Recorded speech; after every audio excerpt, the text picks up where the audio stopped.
Have you ever been in a situation where your entire life changed in an instant, and you had to decide whether to fight back or find another way to survive? This is the story of a woman who faced the impossible, kidnapped in the desert by a man who claimed she was destined to be his wife. What she did next would shock everyone, including herself. Dr. Emma Richardson brushed sand from the ancient pottery shard, her hands trembling with excitement. At 32, she'd spent 10 years studying Middle Eastern archaeology, and this dig site in the remote Arabian desert was the culmination of her career. The ruins they'd uncovered suggested a civilization that predated known historical records by centuries. "Emma, we're losing light," called Marcus, her colleague and expedition leader. "We should head back to base camp." The team of 8 researchers had been working in this isolated region for 3 weeks, granted special permission by the regional government. Their camp was modest: tents, portable labs, satellite communication equipment, but they had everything they needed, or so they'd thought. As the sun began to set, casting the desert in shades of amber and gold, Emma noticed something on the horizon. Dust clouds, moving fast. "Marcus, look." She pointed toward the approaching vehicles, 4 black SUVs, moving in formation across the dunes. Marcus grabbed his binoculars. "That's not the supply convoy. They're not due for another week." The vehicles surrounded their camp within minutes. Men emerged, 12 of them, dressed in traditional desert clothing but carrying themselves with military precision. And in the center, stepping from the lead vehicle, was a man who commanded attention without saying a word. He was tall, perhaps in his late 30s, with sharp features and intense dark eyes. His clothing was expensive, traditional but clearly custom-made. Everything about him radiated power and authority. "I am Sheikh Rashid al-Zahari," he announced in perfect English, his voice deep and measured. "This expedition is trespassing on protected tribal lands. You will pack your equipment and leave immediately." Marcus stepped forward. "Sheikh al-Zahari, we have government permits. The government does not control these lands." "I do." Rashid's eyes swept across the camp, then stopped on Emma. Something flickered in his expression: recognition, interest, calculation. Emma felt suddenly exposed under his gaze. She was dusty, sunburned, dressed in practical field clothes, yet he looked at her as if seeing something no one else could. "You," Rashid said, pointing directly at her. "You are the lead archaeologist.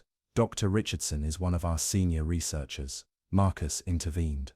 "I asked her, not you." Rashid's tone was sharp. He addressed Emma directly. "What is your name?" "Dr. Emma Richardson." She kept her voice steady despite her racing heart. "And what have you found here, Dr. Richardson?" "Evidence of a pre-Islamic civilization, pottery, tools, what appears to be a temple complex. This site could rewrite the history of this region." Rashid studied her for a long moment. "You have 6 hours to pack. My men will escort you to the border." He turned to leave, then paused. "Dr. Richardson, you will ride with me. We need to discuss what you found." "I'll stay with my team." That was not a request. Emma sat in the back of Rashid's vehicle as they drove away from camp, Marcus's protests still echoing in her ears. 2 of Rashid's men sat in front, but Rashid himself was beside her, maintaining a distance that was somehow more unnerving than closeness. "Your discovery threatens my people," Rashid said without preamble. "Threatens? It's archaeology, not politics." "Everything here is politics. Dr. Richardson. These lands have been under my family's protection for 15 generations. The government wants to claim them, to exploit them for tourism and oil. Your discovery gives them the justification they need, historical significance that supersedes tribal rights." Emma saw the situation with new clarity. "You want me to bury the findings. I want you to understand what your academic curiosity will cost. Real people will lose their homes, their way of life. So you're kidnapping me. I'm educating you." They drove for 2 hours into increasingly remote desert. Emma's unease grew. This wasn't the route to the border. When they finally stopped, it was at an oasis settlement, traditional tents surrounding a natural spring, but with the addition of modern amenities. This was clearly Rashid's personal compound. "What is this?" Emma demanded, as he helped her from the vehicle. "This is where you'll stay while you reconsider your position. You're holding me hostage. I'm offering you hospitality while we negotiate." Emma's mind raced. They were hours from anywhere. No phone signal. Her team had seen her leave with Rashid, but had no idea where she'd gone. This is illegal. When the authorities find out, the authorities will be told you accepted my invitation to study our tribal customs, which, in a way, you have. Rashid gestured toward a large tent. You'll find everything you need inside. We'll speak again tomorrow. That night, alone in the luxurious tent, equipped with a bed, running water, even air conditioning powered by solar panels, Emma tried to process her situation. She was a prisoner, yet treated like a guest, kidnapped, yet not threatened.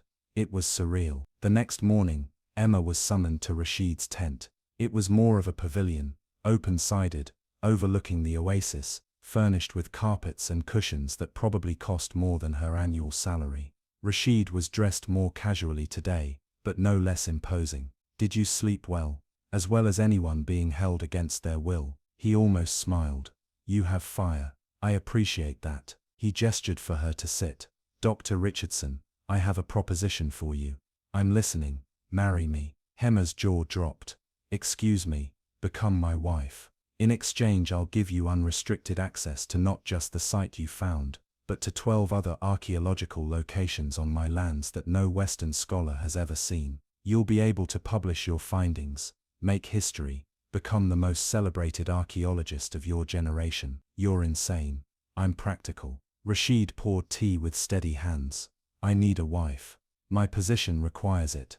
I'm 40, unmarried, and the tribal council pressures me constantly. But I refuse to marry someone who sees me only as a source of wealth and status. You, Dr. Richardson, see me as an obstacle to your work. That honesty is refreshing. So your solution is to kidnap me. My solution is to offer you a choice. Marry me, gain access to discoveries that will define your career. Or refuse, return to your country, and watch as your current findings disappear, because I will ensure they never see publication. You can't do that. I can and I will. The regional government answers to me whether they admit it publicly or not. Your permits can be revoked retroactively. Your findings can be declared forgeries. Your reputation can be destroyed. He met her eyes.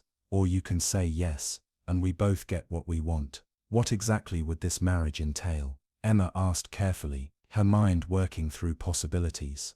A public ceremony, for the benefit of my people and the council. You would live here part of the time, maintain appearances, but I don't expect intimacy. This would be a partnership, not a love match. And if I try to escape, you won't, Rashid said with absolute confidence. Because despite your anger, you're already imagining what you could discover. The temptation will be too strong. He was right, and Emma hated that he was right. Emma was given 3 days to decide. During that time, she was allowed to walk the oasis settlement, speak with the people, and observe life in Rashid's domain. What she found surprised her. The settlement was thriving. Children attended a modern school. Women worked in various professions, teachers, administrators, even a female doctor. Yes, traditions were maintained, but there was also progress, education, and genuine community. And Rashid, despite being an autocrat, was clearly respected and even loved by his people. He settled disputes fairly, invested in infrastructure, and protected his tribe's interests against outside exploitation. On the second day, an elderly woman named Fatima approached Emma. You are the doctor Sheikh Rashid wishes to marry. I'm an archaeologist, not a medical doctor, and he doesn't wish to marry me. He's blackmailing me. Fatima chuckled. Men are complicated creatures, especially powerful ones. But I will tell you this: Rashid's first wife died 5 years ago. Cancer. He loved her deeply, and has refused all matches since. Until you. He doesn't love me. He doesn't even know me. He doesn't even know me. Perhaps, but he saw something in you worth pursuing. In our culture, that means something. That night, Emma sat under the stars, wrestling with her conscience. This was coercion, pure and simple. Yet Rashid had been honest about his motivations, and the archaeological opportunity was genuinely unprecedented. More troubling was her growing curiosity about Rashid himself. Despite the circumstances, she'd observed him carefully, the way he treated his people with respect, the complexity of his position trying to protect traditions while embracing necessary change. He was educated, intelligent, and carried a burden of responsibility that isolated him. She was beginning to understand why he'd made such an outrageous proposal. He needed a partner who wanted something other than his wealth. Someone who would see him as a person, not just a sheikh. "You're overthinking this." Rashid's voice came from behind her. Emma didn't startle. She'd sensed his approach. "Am I?" He sat down beside her, maintaining respectful distance. "I've been too heavy-handed." This was wrong. "You're releasing me." "This in you wish. I'll arrange transport back to your team tomorrow. Your findings will be protected. I give you my word." Emma studied his profile in the moonlight. "Why the change of heart?" "Because Fatima told me what my first wife would have said if she'd seen me do this. She would have been ashamed, and she would have been right."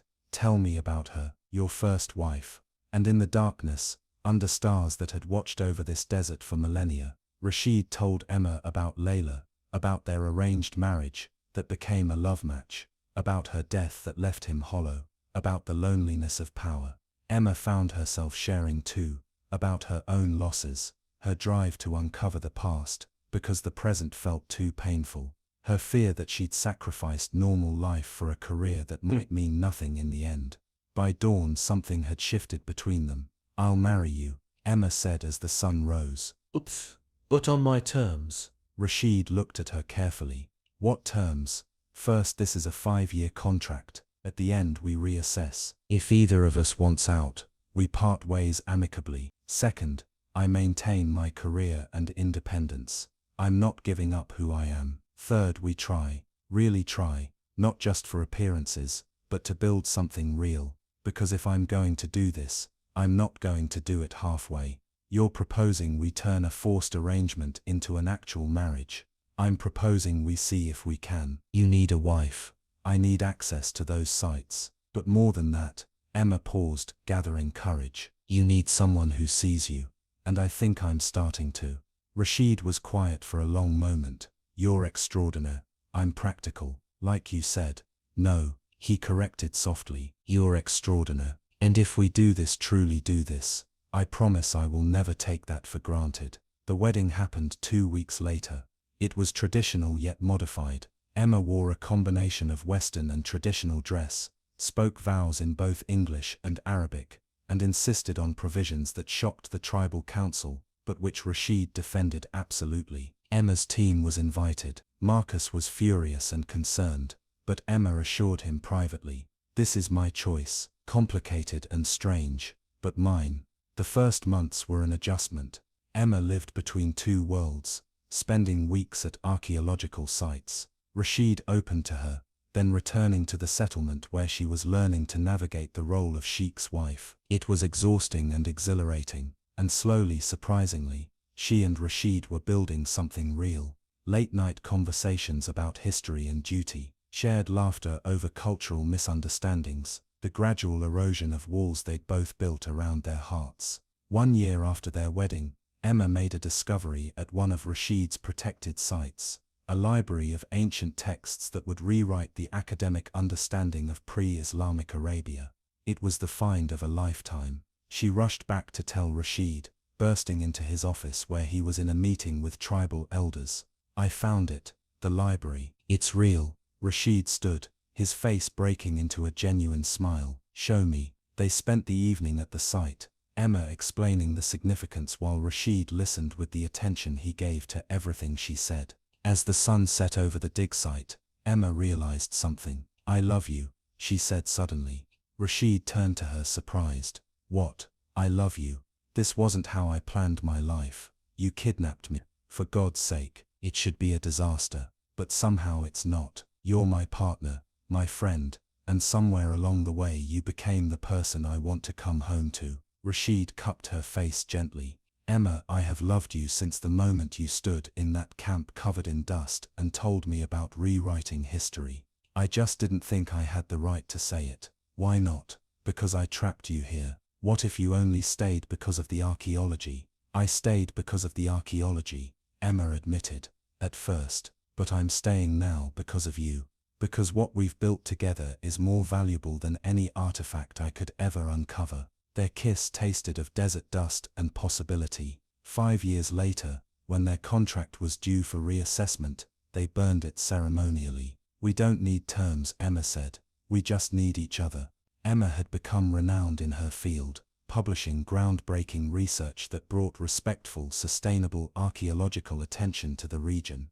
Rashid had modernized his territories while preserving their cultural heritage, with Emma as his partner and advisor. They had 2 children, a daughter they named Layla, after Rashid's first wife, an honor Emma insisted upon, and a son named after Emma's late father.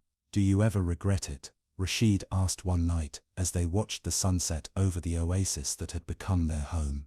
"Being kidnapped by an arrogant sheikh who thought he could buy me with archaeological sites. Yes, that," Emma laughed. "Every day. And then I wake up next to you and remember that sometimes the best things in life come from the most impossible circumstances. You were right about one thing, I couldn't resist the temptation. I just didn't realize the temptation would end up being you. I was a fool to think I could keep this transactional. We were both fools, but we were fools together, and that made all the difference." Have you ever had your life change in ways you never expected? Have you been forced into a situation that seemed impossible, only to discover it led you exactly where you needed to be? Emma's story is extreme. Kidnapping should never be romanticized, but it reminds us that life rarely follows our plans. Sometimes we find love, purpose, and belonging in the places we least expect. Sometimes the obstacles become the path. What's a time when an impossible situation became your greatest opportunity? Share your story below.